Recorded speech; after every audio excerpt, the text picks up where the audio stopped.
Mga kapuso, may mga motorista na namang nasita sa EDSA busway.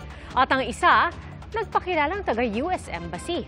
Ang isa pa, rider na noong masita, aba ay humarurot at nakabaga ng operatiba ng DOTR at siklista. Saksi si Joseph Moro. Pinahihinto ng mga otoridad ang rider na yan matapos dumaan sa EDSA busway sa Ortigas Avenue.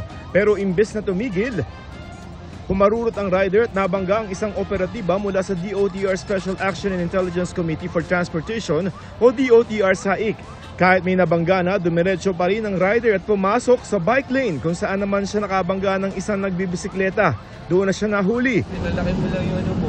Huwag ka na magdahilan. Sabas lang yung ano. Malayo pa lang. Pinagpara ka na. Para ka na. Nagkagalo sa tuhod ang nabundol niyang 56 anyos na biker. Doon ako tabunan ako ng motor niya Ayon sa DOTR SAIC, walang sugat o bali ang team leader nila na nabangga ng sinitang rider. Paliwanag ng driver, late na siya sa trabaho. Nibertikan ko yung isang sasakyan. Pag ubertik ko, pag pasok ko sa bus lane, nakita nila ako. Anya, di siya tumakas ng mabangga ang tauhan ng DOTR SAIC. Yung preno ko po, bali hindi kumagat ng todo. Tapos pagka parang nabulaga ako, napihit ko yung gas. Hindi ko na uulitin kung wala, nandyan na hindi ko naman talaga po ginusto talaga.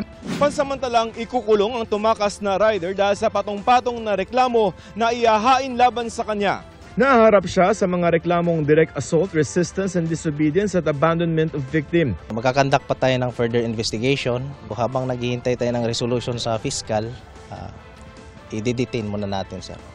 May naharang ding convoy na dumaraan sa busway at may escort pang motorsiklo.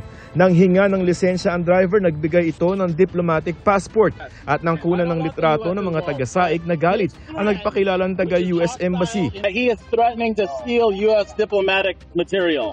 All I ask, you give it to the PNP General and he will follow up. Not me, not us. Yeah, it's not us, it's for him. I don't want the U.S. involved, but his threat, which is hostile and illegal to confiscate diplomatic passport. Nagpatiket din naman ang mga Amerikano. Hindi kasama ang mga diplomat sa pinapayagan sa EDSA busway. Batid na ng US Embassy ang insidente at iniutos sa mga tauhan nila na sundin ang mga batas sa Pilipinas, kabilang na ang mga traffic regulation. Para sa GMA Integrated News, ako si Joseph Morong, ang inyong saksi. Mga kapuso, maging una sa saksi. Mag-subscribe sa GMA Integrated News sa YouTube para sa iba't ibang balita.